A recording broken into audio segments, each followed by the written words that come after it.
Presentamos Vertiente de Opinión, un programa producido por el periodista Mario Emilio Pérez. Saludos amigos de Vertiente de Opinión. Con nosotros hoy un habitual de este programa. Y cuando ustedes no lo ven con la frecuencia que yo quisiera que estuviera, es por sus múltiples actividades.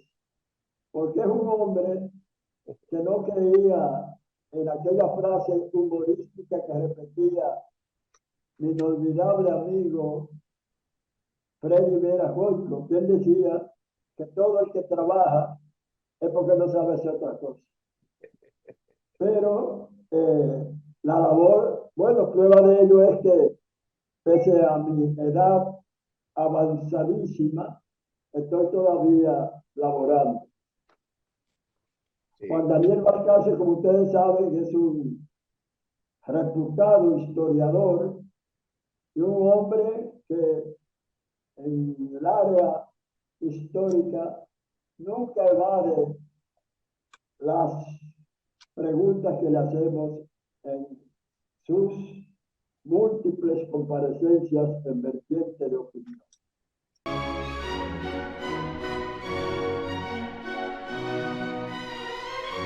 Bien, Juan Daniel, he leído con interés tus artículos donde parece que recordando las múltiples veces que te he hablado de por qué tres padres de la patria. Y sí, te lo digo siendo yo descendiente directo de Francisco de Rosario Sánchez.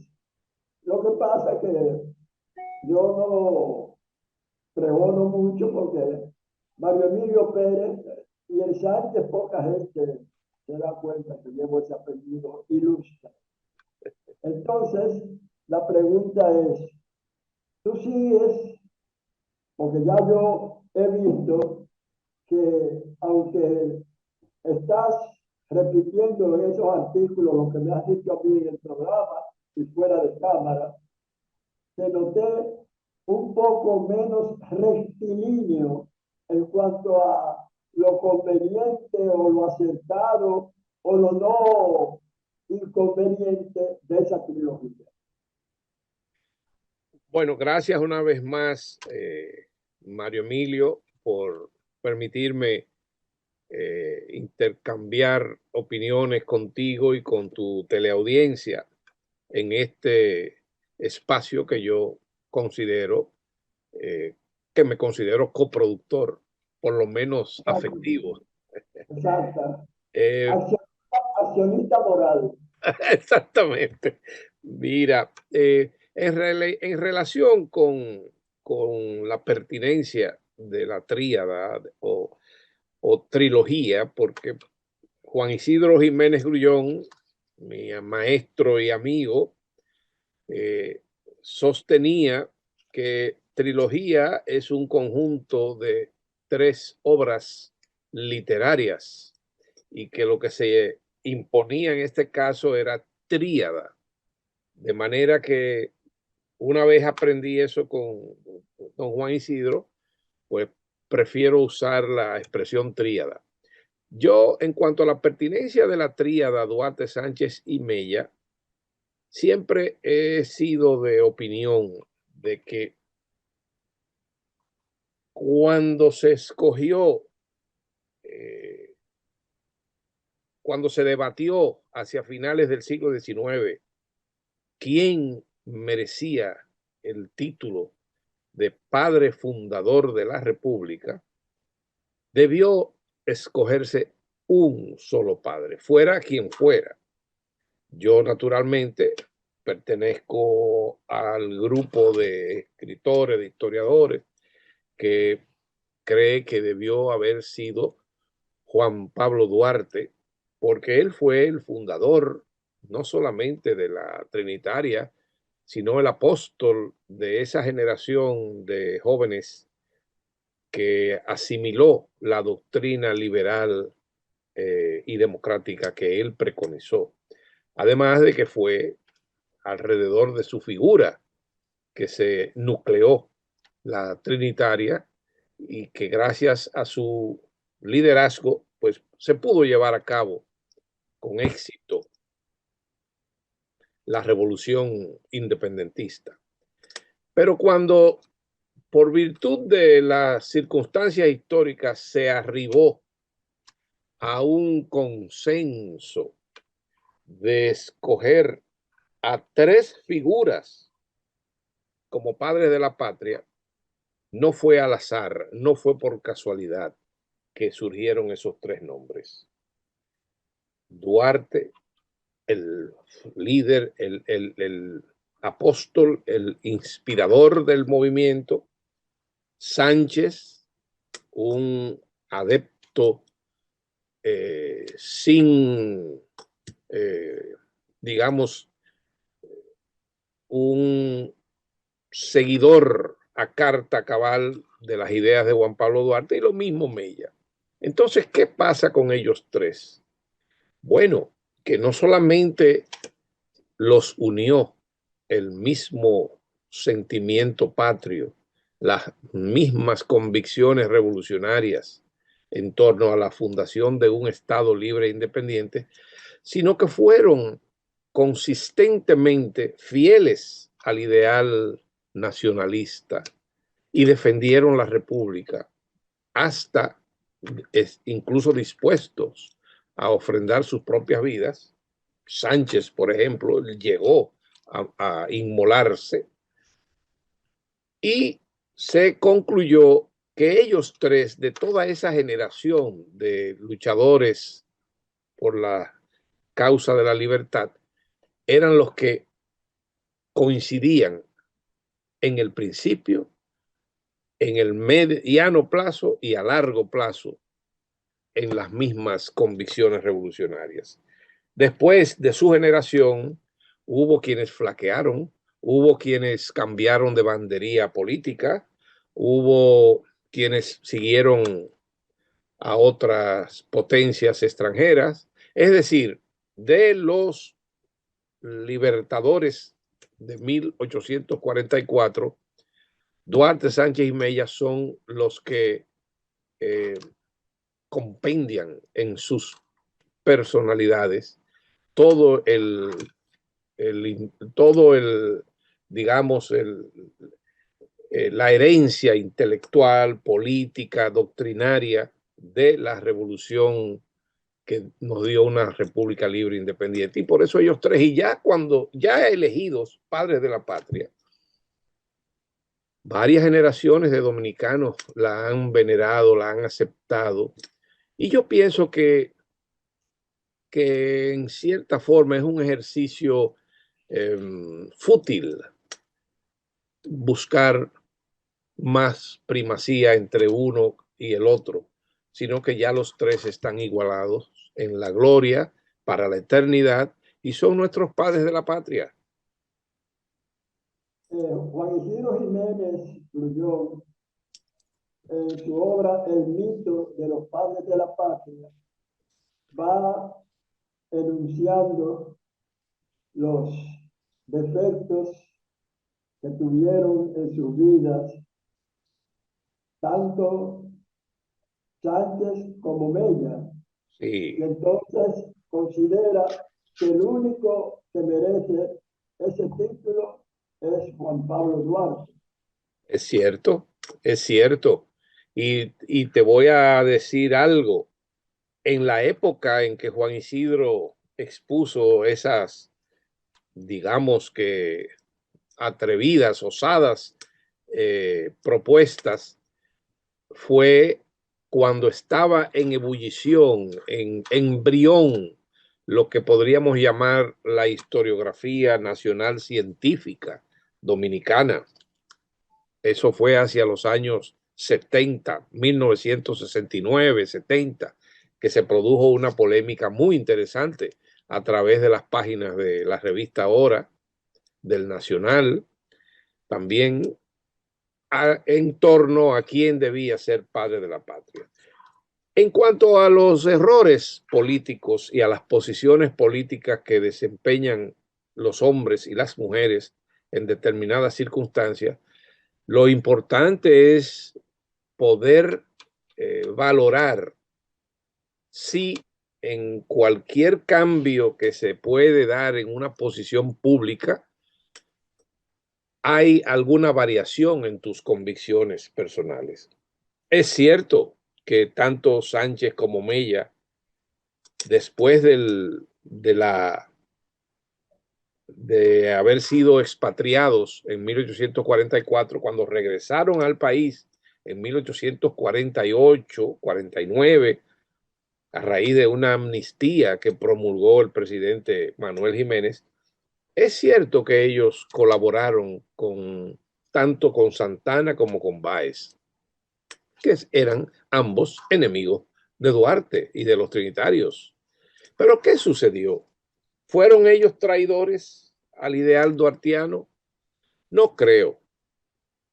Yo pienso que ellos fueron hombres de circunstancias y que una vez en el país tuvieron que prestar sus servicios en virtud de su importancia, de su trascendencia como figuras públicas al Estado dominicano, que entonces se encontraba librando una lucha a muerte contra los invasores militares haitianos. Y lo que era importante en esos momentos era defender la naciente independencia por la cual ellos lucharon. Fíjate que tanto Sánchez como Santana, en diferentes momentos de su trayectoria pública, colaboraron o con Santana o con Báez. Sin embargo, cuando se produce la anexión a España, que la lleva a cabo Santana, que no la logró Báez porque no pudo y Santana se le adelantó, encontraron de frente tanto a Sánchez como a Mella. ¿Qué quiere eso decir? Que después de 1844, después que es creada la República Dominicana, había un deber de los dominicanos de la época, defender la nacionalidad, defender la independencia, defender el territorio nacional. Y eso lo hicieron Sánchez y Mella. Es más, te voy a decir algo. Sánchez, cuando regresa al país en 1848, finales del 48, lo primero que hace es brindarle sus servicios a la administración de Santana y fue fiscal del gobierno de Santana en el 49, cuando fue sometido a la justicia Antonio Duvergé. El fiscal acusador fue Sánchez.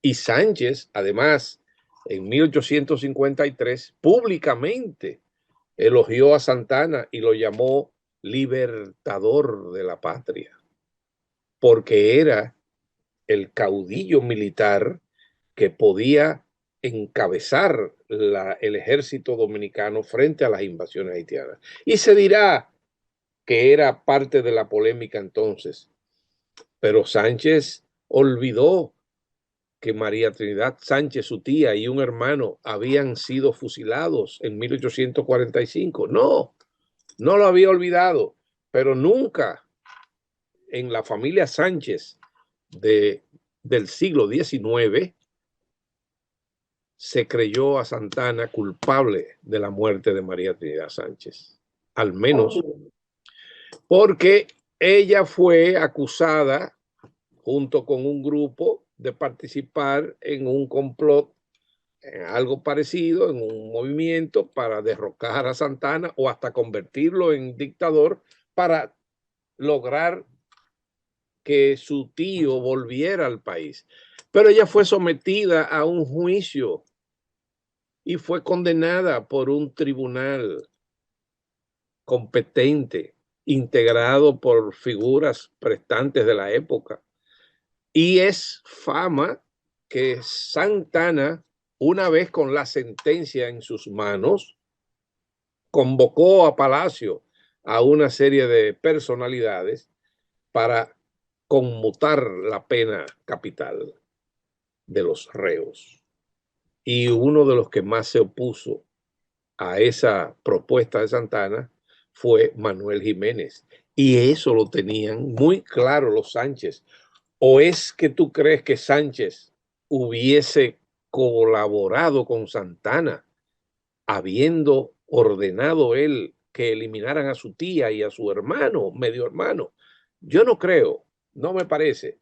Sánchez sencillamente comprendió que se trató de una cuestión política. Claro, fue un crimen político abominable, de eso estamos de acuerdo.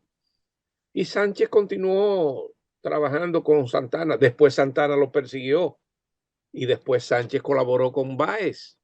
Y cuando fue consumada la anexión, ahí Sánchez se enfrentó a Santana, igual que lo hizo Mella.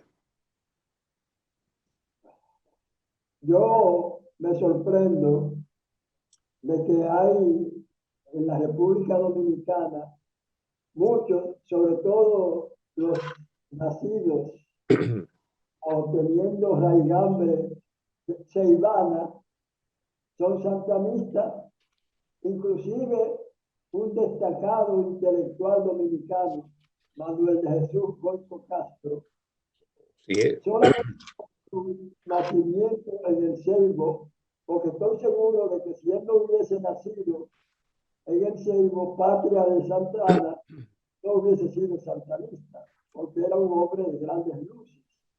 Entonces, ¿qué quiere decir esto? Que el hecho, para mí, yo diría, total y absolutamente injustificado de colocar sus restos en el Panteón Nacional al lado de próceres que él o pensionó enfrentó. o fusiló. Entonces, ¿tú crees, aunque esta pregunta Sí. es operativa en sus comparecencias a mi programa, que llegará el día en que serán sacados del Panteón Nacional los restos del anexionista ortodoxo? Fíjate, yo pienso, eso es relativamente fácil, porque la ley que creó el Panteón de la Patria de 1956 facultó solo al Poder Ejecutivo, no más, no otra instancia, a proponer exaltaciones al Panteón o viceversa. De manera que ha habido, por ejemplo, iniciativas de algunos legisladores de manera independiente que han querido presentar una ley para tomar la decisión, la resolución de exhumar los restos de Santana. Pero finalmente, aunque el Congreso lo decida, es al Poder Ejecutivo que compete, porque fue también el Poder Ejecutivo que llevó a Santana. Es una cuestión, facultad exclusiva del mandatario de turno. No hay precedentes de exhumaciones.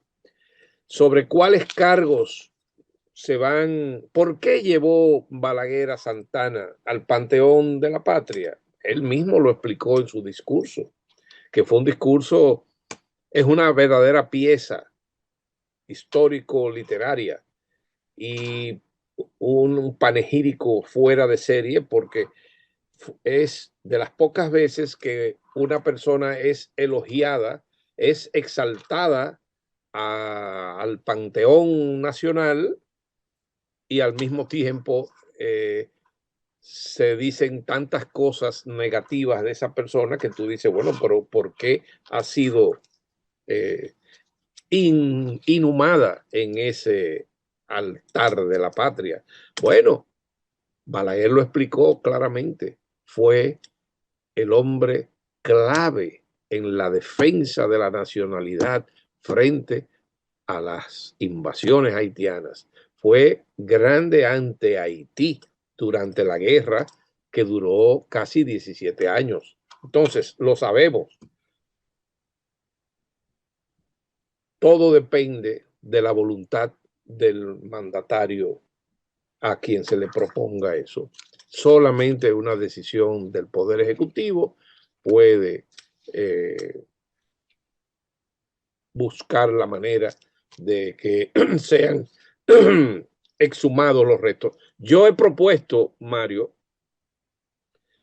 que junto con otros héroes militares debería existir un monumento militar para exaltar, al margen de los civiles, para exaltar a quienes a lo largo de la guerra dominico-haitiana, durante la guerra restauradora y durante la guerra de los 6 años de Buenaventura Báez, y aún más durante la resistencia nacionalista de 1916, quienes en el plano militar descollaron y merecen ser elevados a la categoría de héroes, deberían estar en un monumento especialmente diseñado para albergar restos de militares ilustres.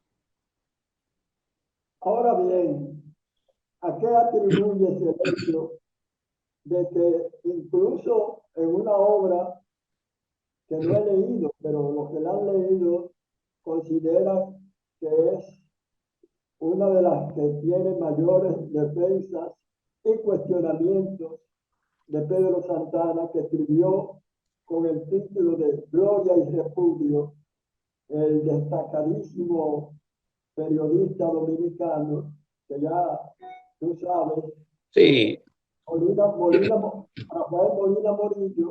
sí. Tú la leíste la obra, ¿qué te pareció los argumentos que escribían ahí? Mira, es una obra de juventud de Molina Morillo. La primera edición de esa obra vio la luz pública, creo que en el 49 o en el 59. Es una obra de juventud y evidentemente fue escrita en un momento en que él estaba inspirado en la figura de Santana, porque Santana concitó admiradores y adversarios en vida y curiosamente en muerte, después de la muerte. Es decir, cuando se escogió la tríada Duarte, Sánchez y Mella, el debate que se formó en el país fue de tal magnitud que hubo sectores que propugnaban porque Santana fuera elevado a la categoría de padre de la patria. Pero después de 1894, en el país ha habido varias veces polémicas en torno a la preeminencia o no de Pedro Santana. En 1956, incluso, tú recordarás, el periódico El Caribe hizo una encuesta de la que se publicó un libro y ahí opinaron tanto admiradores de Santana como adversarios de la figura del Atero. Y ahí tú puedes aquilatar las diferentes posiciones. Después de esa polémica del Caribe, en 1970 también hubo una breve polémica entre Hugo Tolentino y Manuel de Jesús Troncoso, y Manuel, perdón, Goico Castro, sobre Santana. De ahí Hugo Tolentino publicó un opúsculo que fue muy leído en esa época, llamada La traición de Pedro Santana, y Goico Castro publicó varios artículos que luego recogió en un libro. Por ejemplo, Emilio Rodríguez de Morici en 1952 propuso que la tríada debía desaparecer, Duarte, Sánchez y Mella, y que todo parecía indicar que se iba a reducir a un binomio, Duarte y Santana. Es decir, que ha habido de todo, de todo. Y la figura de Santana continúa concitando pasiones. Ahora yo pregunto, Mario, a todos los que hagan, la gente, porque fíjate que el Panteón de la Patria no llamaba la atención de nadie hasta que Balaguer llevó los restos de Santana.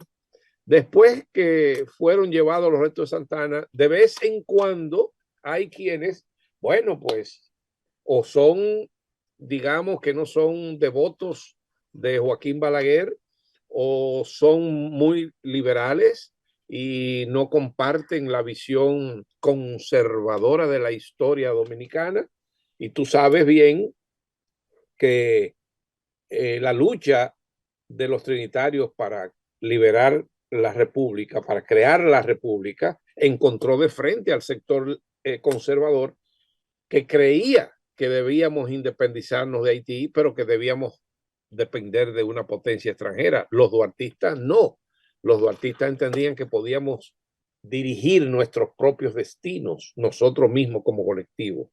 Y entonces, ese tira y ese dime y direte de los santanistas, los duartistas, todo el mundo propone que saquen a Santana del panteón, o por los crímenes políticos, porque ya desde que son crímenes políticos adquieren otro matiz, no se justifican, pero tienen otro matiz, o porque era anexionista, y a nadie se le ocurre examinar, hacer una radiografía del panteón de la patria, a ver quiénes están en el panteón y por qué. Porque si se saca a Santana, ahí hay mucha gente que hay que sacar. Porque como decía el poeta Fabio Fiallo, que por cierto, sus restos fueron llevados al Panteón de la Patria, ahí se ha metido a más de un pobre diablo. Ahora, Juan Daniel, indudablemente que los seres humanos somos una mezcla a veces de características opuestas. Sí. Por ejemplo, personas que tienen un carácter fuerte, que son orgullosos, pero al mismo tiempo son honestos y humildes. Sí. Entonces, mi querido amigo, el pobre, repetía mucho aquella frase, hay virtud en el malvado y maldad en el virtuoso. ¿Verdad? Sí, sí. Al juzgar el pasado, lo que hay que tener en cuenta,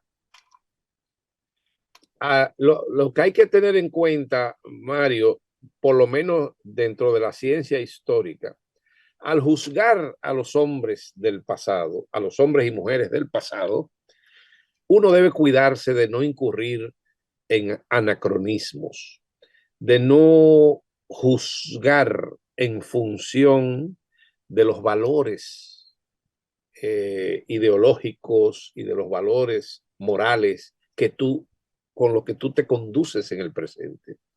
Porque evidentemente el pasado era muy diferente a como es ahora. No quiere eso decir que lo que se hacía contaba con la aprobación de la mayoría, pero hay que ubicarse en el contexto histórico en el que acontecían los hechos para tú tratar de explicar y comprender cómo sucedieron, por qué sucedieron y por qué una persona que hoy estaba contra Santana, al otro día colaboraba con su gobierno y viceversa. Entonces, ¿qué pasaba en ese entonces? Y ahí el historiador es el que tiene que cuidarse. La gente no especializada seguirá opinando y diciendo, bueno, no quiero, hay quienes se sienten enemigos de un muerto, pero yo no sé cómo tú puedes ser enemigo de un muerto. Entonces, hay también quienes opinan que a los muertos y se les debe dejar descansar en paz. Yo entiendo y te reitero, te lo he dicho en otras ocasiones, los restos de Santana no debieron ingresar nunca al Panteón de la Patria. Ya que están ahí, es otra historia. Además, tenemos un grave y delicado problema. No existe una normativa clara, definida para exaltar una figura al Panteón de la Patria.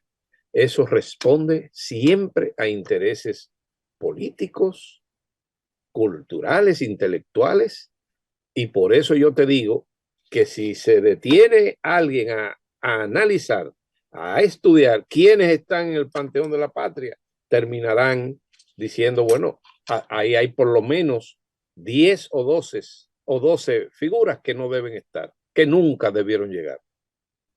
Bueno, Porque, eso, perdón, aquí, y eso lo decía Lilis mucho, aquí cada cual tiene el santo de su devoción.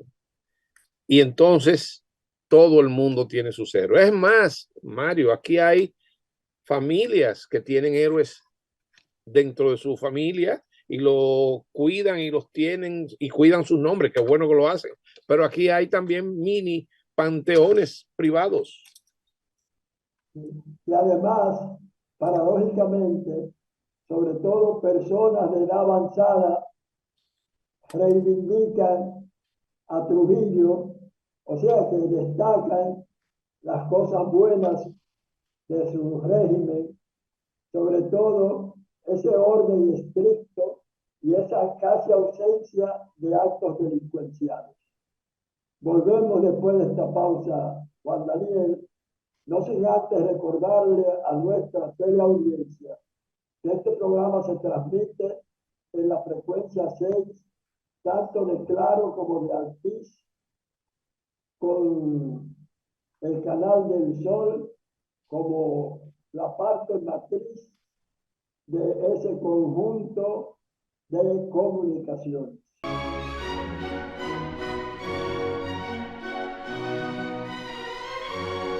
En tu condición de historiador y además de diestro comunicador y analista político, ¿qué te parece a ti que la humanidad oscila entre regímenes progresistas, liberales de izquierda o derechistas, como en el caso de Javier Milei en Argentina?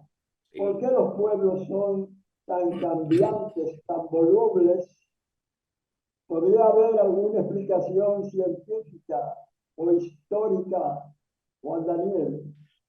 Mira, en el caso de la modernidad, de la actualidad, eh, yo pienso que está ya bastante bien estudiado el hecho de que los pueblos y las grandes mayorías han comenzado a cansarse, a decepcionarse del liderazgo político tradicional.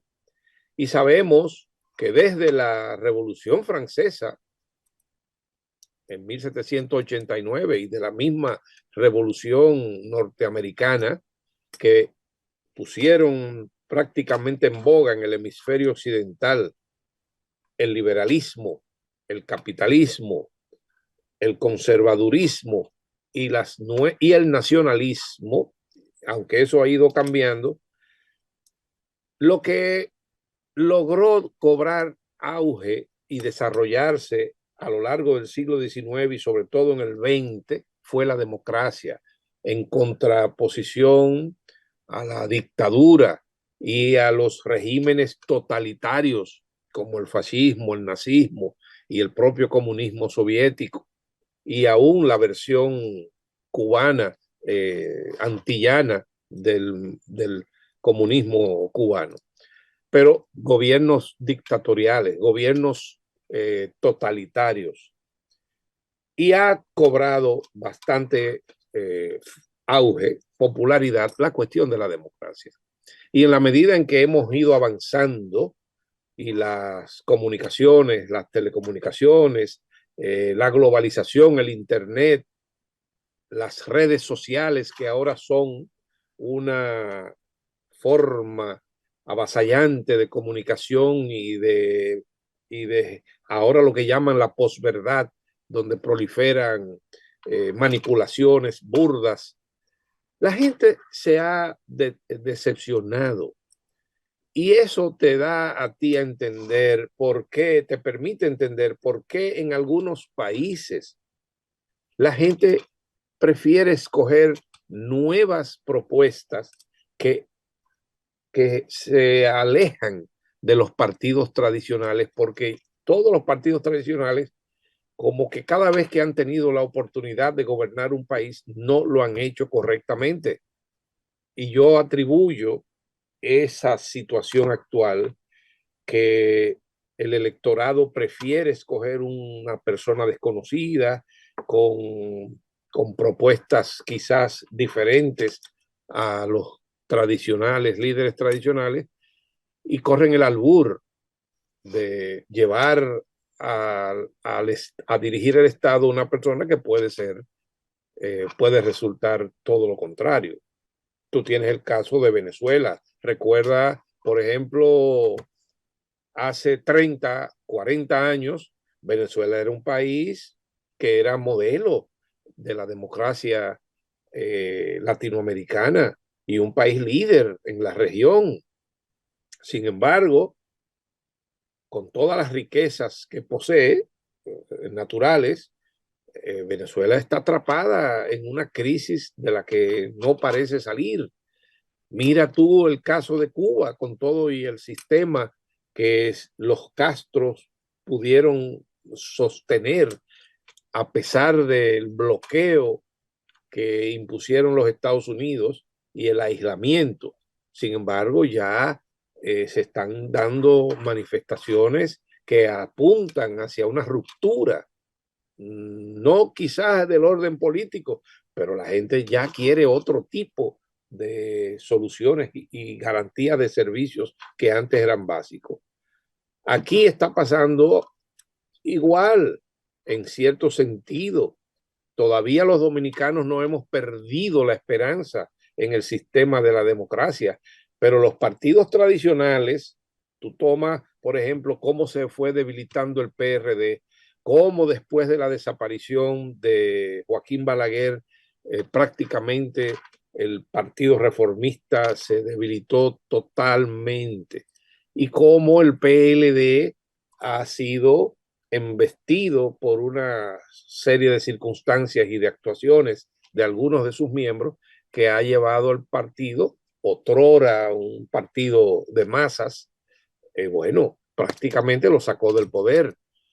Y ahora mismo, en unas elecciones municipales que ocurrieron en el país, tuvimos una escasa participación y se ha comprobado en algunas encuestas que no hay interés en el país político, en la masa votante. Vamos a ver, confiamos que las elecciones presidenciales que se avecinan, bueno, generalmente concitan una mayor afluencia a las urnas y que no haya una abstención tan elevada como la que se produjo. Pero todo tiene que ver, Mario, y estoy convencido de eso, con que las masas, las mayorías se cansan y entonces llega el momento en que ensayan soluciones que a lo mejor, como dice popularmente, el remedio sale más caro que la enfermedad. Uno de los grandes líderes de masas de la República Dominicana fue José Francisco Peña Gómez.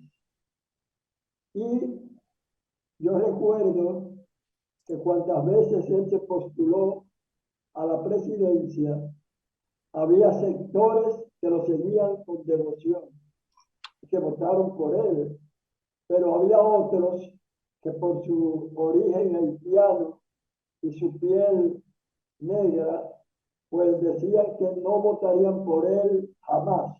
Consideraban incluso como un acto antipatriótico el voto que se le echaba en las urnas a ese gran líder y gran ser humano.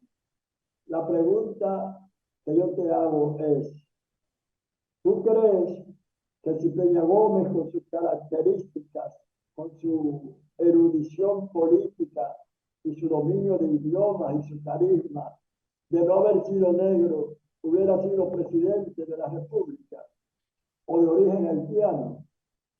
Bueno, sin duda es una pregunta conjetural, contrafáctica, porque tenemos que hablar de lo que no fue, sino de lo que pudo haber sido. No ha habido, en eso estamos claros, un líder de masas de mayor impacto y de mayor penetración y alcance en la etapa democrática que José Francisco Peña Gómez. Ni Bosch siquiera, ni Balaguer, que cada uno tenía su, digamos que su universo. Peña Gómez los superó a los dos. Y naturalmente, su color de la piel, su ascendencia, su origen, pues fueron dos elementos que se constituyeron en un valladar que impidieron que fuera elegido presidente. Y fíjate que resultó el candidato mayor votado en las elecciones del 1990, me parece, cuando le cerraron el paso Balaguer y el mismo Bosch, y entonces pactaron el asunto del 50+1. ¿Recuerdas? Claro. Sí, pero él ganó esas elecciones.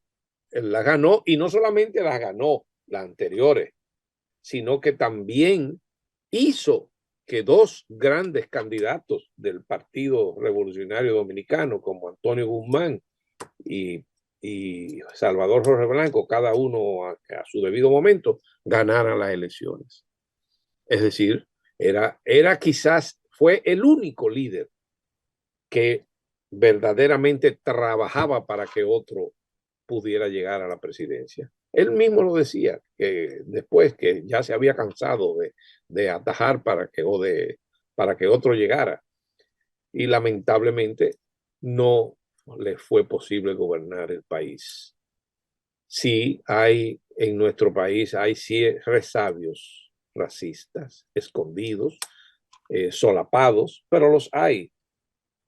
Y ese fue uno de los motivos que se esgrimió para que Peña Gómez no llegara a la presidencia.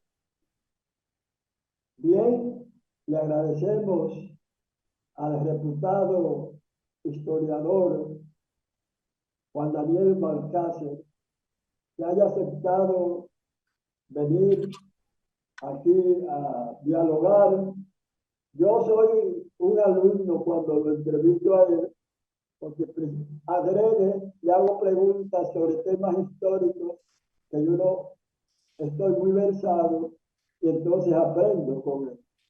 Así es que también yo considero que debería,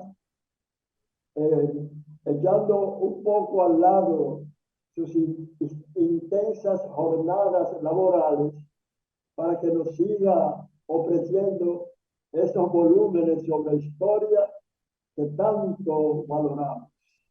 Así es que le agradecemos la atención dispensada a Vertiente de Opinión, una atención que valoramos y que queremos mantener mientras estemos aquí, a pesar de nuestra provecta edad, ¿verdad? Ejerciendo este duro oficio de comunicador social hasta el fin de nuestros días. Así es. Adiós, Mario. Gracias. Hemos presentado Vertiente de Opinión, bajo la conducción del periodista Mario Emilio Pérez.